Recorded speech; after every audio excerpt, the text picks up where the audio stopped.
ya sebenarnya, memalukan sekali.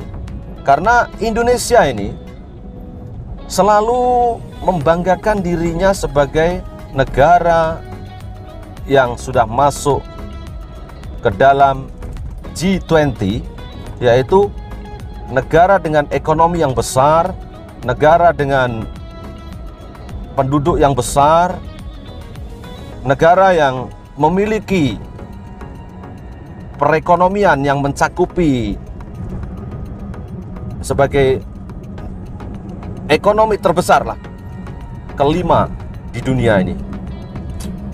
Namun faktanya masyarakat tidak dapat menikmati apa yang dikatakan dengan pencapaian G20 itu. Assalamualaikum warahmatullahi wabarakatuh. Hamdan wa syukran lillah, salatan wa salaman ala sayyidina Muhammad sallallahu alaihi wasallam. Sahabat-sahabat subscriber semuanya, izinkan pada perjalanan ini saya ingin mengulas perjalanan saya di area Mukim Siung yang tepatnya berada di negeri Kedah Darul Aman, yaitu negara Malaysia, negara beraja perlembagaan persekutuan di Asia Tenggara ini.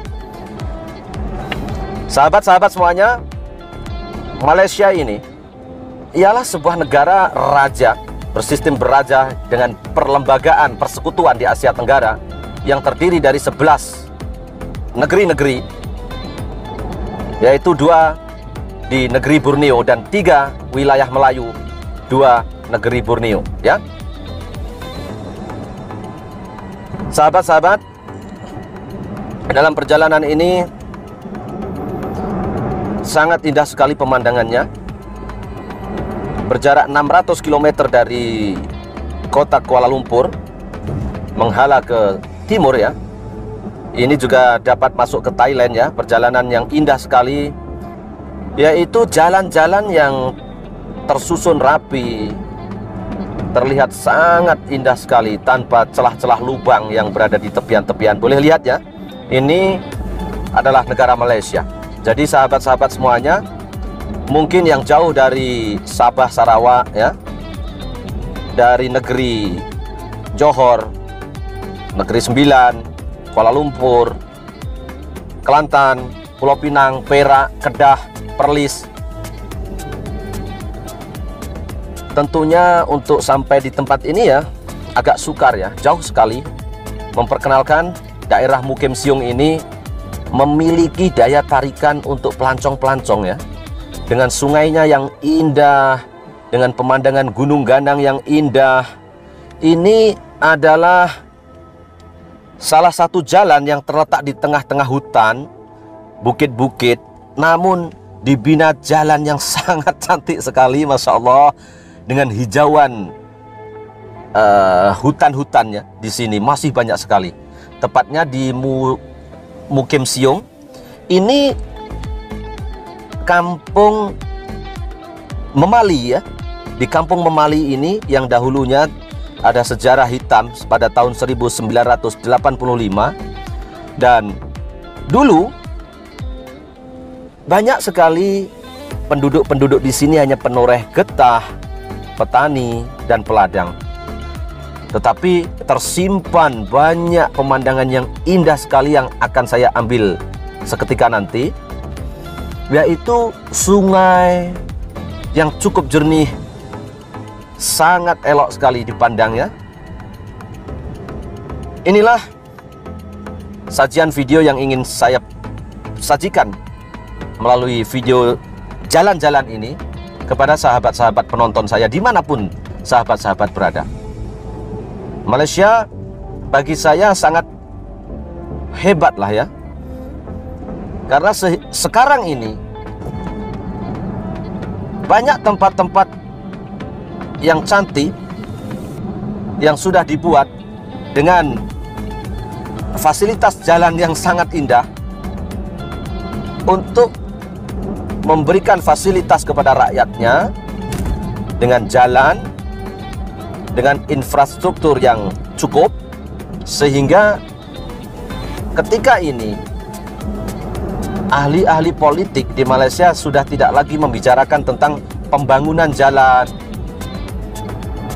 yang kini tertumpu kepada bagaimana menaikkan taraf beli, menaikkan ekonomi rakyatnya, dan menguatkan lagi mata uang mereka dengan nilai ringgit yang kita tahu agak kokoh juga semenjak dahulu ya, sehingga tidak menjejaskan beberapa investor yang datang di Malaysia ini. Berbeda sekali dengan negara saya yang selepas tahun 1997, sehingga hari ini rupiah terus merudum, dan menjelang pemilu tahun 2024 ini masih lagi membicarakan tentang pembangunan jalan yang sama sekali tidak patut ya, karena sudah merdeka berpuluh-puluh tahun. Seharusnya para ahli-ahli politik, bakal presiden dan wakil presiden, dan seluruh anggota Dewan Perwakilan Rakyat bertumpu kepada kesejahteraan dengan memberikan sumbangan-sumbangan dengan kekuatan politik will mereka. Namun kita dapat melihat sampai sekarang bantuan rakyat miskin dengan beras 5 kilo, dengan banyak lagi sumbangan-sumbangan yang lain, masih lagi sampai hari ini. Dengan ketidakmampuan negara saya, Indonesia, untuk memberikan fasilitas yang lengkap kepada rakyat, yaitu jalan raya seperti yang kita lalui sekarang ini. Dan perbandingan yang ingin saya tunjukkan adalah di jalan raya ini, kampung ini sahabat ya, kampung di pelosok perbatasan di antara Malaysia dan Thailand, yaitu di celah-celah bukit, cantik sekali, dengan tidak ada jalan yang berlubang di tepiannya, dan juga kebersihan di tepian-tepian jalan ini boleh kita lihat ya. Maka ini seharusnya menjadi contoh yang baik kepada mana-mana negara, karena kita melihat, saya tidak boleh membandingkan Malaysia dengan Singapura. Saya hanya membandingkan Malaysia dengan Indonesia karena saya berada di Malaysia dan melihat sendiri situasi keadaan Malaysia. Walaupun ada juga segi-segi dari kekurangan yang lain yang tidak saya sebutkan, kita membandingkan dari segi jalan sajalah ya, dan bagaimana segi taraf kehidupan mereka yang kini sudah tidak lagi ahli-ahli politik bercakap di dewan-dewan untuk membicarakan jalan-jalan, bagaimana memperbaiki jalan, bagaimana janji-janji untuk memperbaiki jalan raya ya, ini sudah tidak lagi dikatakan di Malaysia. Berbeda sekali dengan di Indonesia, banyak sekali jalan-jalan berlubang, berair, dan tikungan-tikungan yang tidak disusun dengan baik oleh Menteri PUPR ya, pekerjaan umum. Dan ini penting sekali sahabat ya, saya ulas dalam video ini karena pentingnya jalan raya ini harus disedari oleh Dewan Perwakilan Rakyat ya, bagaimana melihat dana-dana yang cair dari pemerintah pusat untuk digunakan sebaik mungkin, membina jalan-jalan raya secepat mungkin dan secepat mungkin diselesaikan, jangan ditangguh-tangguhkan lagi. Dan ini tidak boleh dibawa ke area politik ya, harus jelas dan tepat. Baiklah sahabat-sahabat semuanya, memperkenalkan ini Mukim Siung ini di daerah Baling Kedah ini. Cantik sekali ya, jalannya rapi, tersusun, jauh sekali. Saya ingin menuju ke sebelah Baling Pekan ya, karena saya dari perbatasan Bukit Wing ini, Baling, menuju ke Pekan Baling. Jadi sahabat-sahabat boleh melihat ya, karena channel jalan-jalan ini betul-betul ingin saya rilis sebaik mungkin untuk memberikan bagaimana pandangan positif tentang Malaysia itu dengan bukti dan bukan dengan ilusi seperti komentar-komentar di channel-channel saya ini yang selalu tidak setuju dengan apa kemajuan yang dicapai oleh Malaysia. Rakyat Indonesia selalu membanggakan negaranya dengan menulis komen yaitu NKRI, Negara Kesatuan Republik Indonesia, dan NKRI harga mati. Ini memberi keuntungan kepada ahli-ahli politik ya, karena rakyatnya sendiri sekuat tenaga membela tanpa mengoreksi kekurangan-kekurangan yang dicapai oleh bupati. Kita awal oleh kepala desa, kecamatan ya, oleh Pak Camat, oleh bupati, gubernur, dan bahkan ke tingkat kepresidenan. Ini amat sukar ya untuk saya jelaskan. Inilah yang harus kita tengok ke hadapan. Negeri jiran kita ini sudah tidak lagi membicarakan tentang pembangunan jalan raya, namun di Indonesia masih lagi dipolitikan dengan pembangunan jalan raya ini. Berbeda sangat jauh sekali. Sebab itu di channel-channel di ulasan-ulasan saya yang dahulu, saya berani mengatakan bahwa Indonesia ketinggalan 30 tahun dengan Malaysia. Ketinggalan dari segi apa? Dari norma-norma bagaimana rakyatnya berinteraksi dengan rakyat yang lain ya, walaupun banyak sekali dengan perbedaan banyak ya, ada Melayu, ada India, ada Cina, Kadazan, orang-orang asli ya, banyak lagi. Namun diketepikan semua itu untuk bersama-sama membangun Malaysia ini. Dan kini berkelanjutan sehingga hari ini. Kepada pemilih-pemilih di Indonesia menjelang pemilu tahun 2024 ini ya, agar jernih memilihlah ya, dengan menagih janji-janji politik dari ahli-ahli politik yang selalu berkobar-kobar menjanjikan pembangunan, tetapi selepas mendapatkan kursi yang mereka pertandingkan, kebanyakan mereka akan datang ke Jakarta, duduk di kursi DPR dan tidak membawa apa-apa kebaikan kepada rakyat. Mereka tidak dapat menuntut apa yang dijanjikan mereka itu untuk dibawa kembali di daerah asal mereka. Bahkan lupa ya, di mana rakyat harus mengadu dengan janji-janji rakyat yang sudah jauh. Janji-janji rakyat itu, janji-janji kepada rakyat itu sudah jauh tidak tercapai.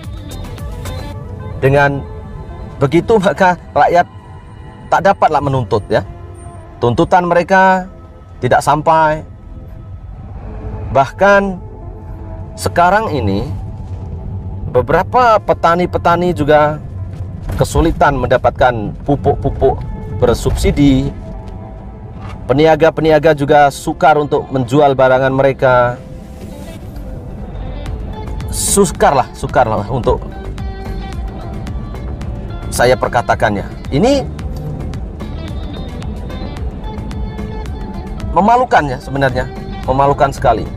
Karena Indonesia ini selalu membanggakan dirinya sebagai negara yang sudah masuk ke dalam G20, yaitu negara dengan ekonomi yang besar, negara dengan penduduk yang besar, negara yang memiliki perekonomian yang mencakupi sebagai ekonomi terbesar lah, kelima di dunia ini. Namun faktanya masyarakat tidak dapat menikmati apa yang dikatakan dengan pencapaian G20 itu. Seharusnya ini menjadi tamparan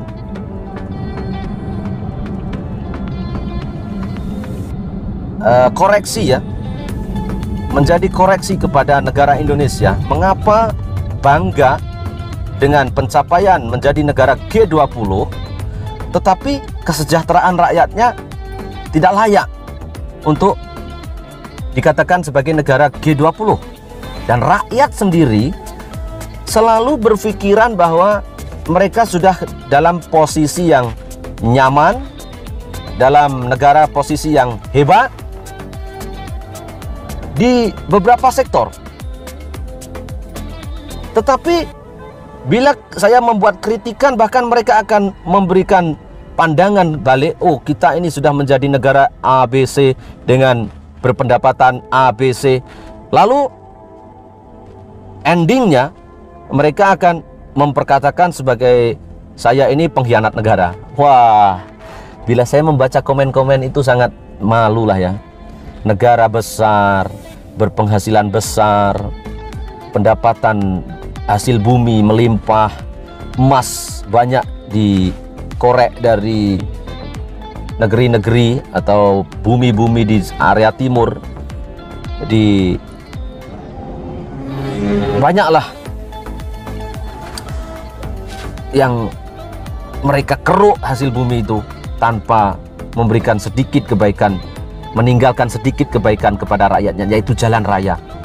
Bagaimana ini bisa terjadi ya? Rakyat itu memerlukan jalan raya. Jalan raya itu digunakan oleh semua kalangan, miskin, menengah, kaya, dan pelancong-pelancong.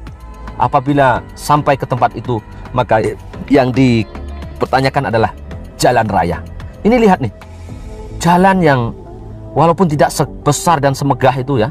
Ini sahabat, di area sebelah kanan itu sekolah menengah ya. Itu sekolah-sekolah di Indonesia juga sendiri banyak kekurangan fasilitas ya. Bagaimana sekolah-sekolah di Indonesia itu masih lagi murid-muridnya itu tidak mendapatkan fasilitas seperti bangku-bangku yang cukup dan sistem yang betul. Bahkan sampai hari ini saya mengalami sendiri dengan anak saya ya, itu saat mereka membayar pembayaran kepada sekolah-sekolah itu, mereka masih menggunakan manual resit.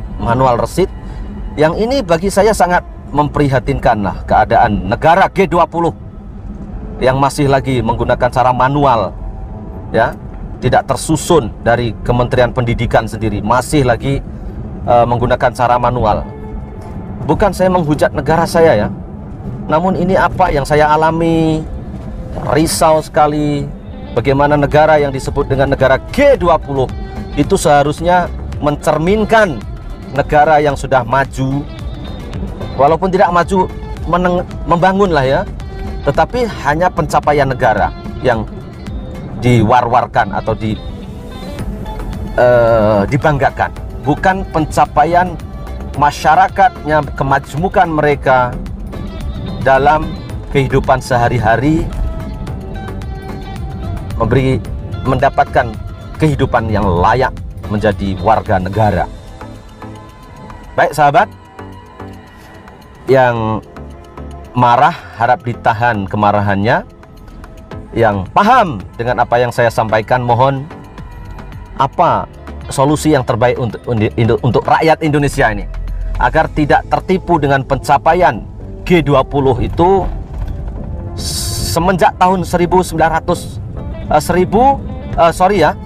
pada tahun 2008 Indonesia sudah masuk menjadi negara 20. Kalau 2018 sudah 10 tahun, 2024 ini maka sudah 16 tahun ya. 16 tahun duduk sebagai negara yang menikmati fasilitas di mancanegara, yaitu negara G20. Dengan pencapaian ekonomi yang meroket, itu kalau disedari bahwa rakyatnya masih tinggal dalam keadaan yang tidak selesa, yang tidak nyaman. Saya melihat di TikTok, di YouTube, di Facebook, itu banyak anak-anak sekolah yang menggunakan motor dengan kesukaran mereka untuk menuju ke sekolah itu dengan jalan berair, berlubang, dan sangat tidak layak kita membanggakan negara Indonesia menjadi salah satu negara ekonomi besar G20, tetapi rakyatnya yang ingin sampai menuntut ilmu ke sekolah dengan keadaan seperti itu, Masya Allah. Nanti saya akan juga tunjukkan bagaimana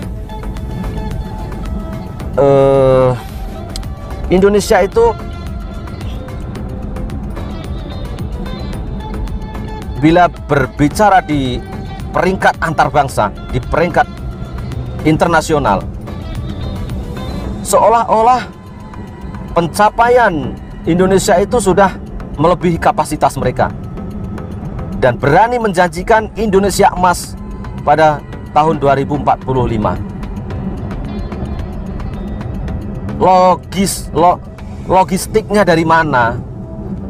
Ya, logistiknya itu, pencapaiannya itu, pemikiran mereka itu dari mana? Dari mimpi atau dari angan-angan atau dari segi planning sistem yang betul-betul dapat dipertanggungjawabkan?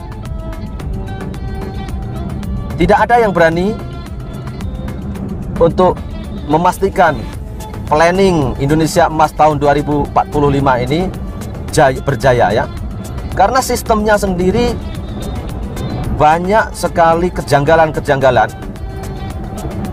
yang saya lihat.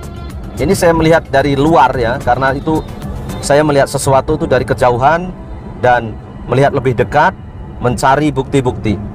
Ternyata tidak akan mampu dan tidak akan dapat tercapai target Indonesia Maju 2045 dan Indonesia Emas 2045. Kekurangan-kekurangan yang ada ini yaitu satu dari segi KTP. KTP itu IC ya, IC di Indonesia sehingga hari ini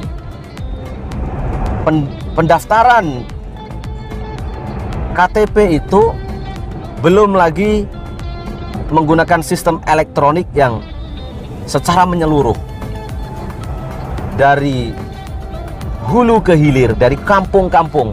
Itu masih banyak sekali ketidakakurat dari data-data. Kedua, manipulasi data-data pertanahan itu masih juga tidak akurat, tidak betul. Itu saya alami dari tanah-tanah yang saya miliki, itu masih celaru ya. Ini harus diperbaiki. Dan yang ketiga adalah mengenai dengan kesehatan dari puskesmas, pusat kesehatan masyarakat di Malaysia disebut klinik ya. Masih banyak klinik-klinik di Indonesia itu tidak mendapatkan fasilitas yang cukup. Bagaimana mendapatkan fasilitas yang cukup? Karena jalan raya sendiri tidak sampai ke tempat tersebut. Sukar bagi Kementerian Kesehatan ya, itu untuk melihat secara langsung keadaan di perkampungan ya, di pelosok-pelosok itu. Dan keempatnya adalah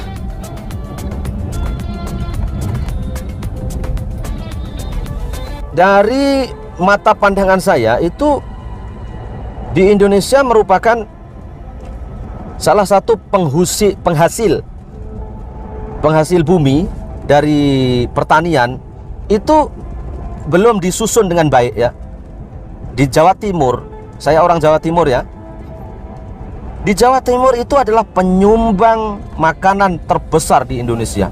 Dari Jawa Timur, beras, banyak lagi ya. Ada juga di Jawa Timur itu juga dari manufacturing ya, kilang-kilang itu di Jawa Timur, di Gresik, di Surabaya,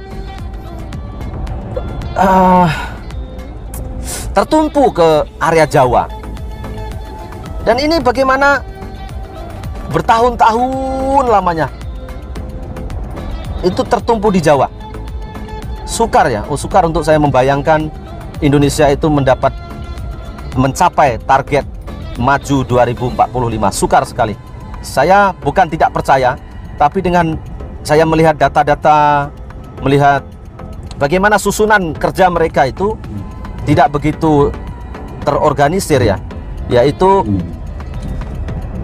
sekarang ini saja kita melihat mendekati pemilihan raya umum ya, itu banyak percanggahan politik, banyak sekali pertarungan ahli-ahli politik itu dengan mengetepikan akhlak berpolitik. Sukar sekali bagi saya untuk percaya kepada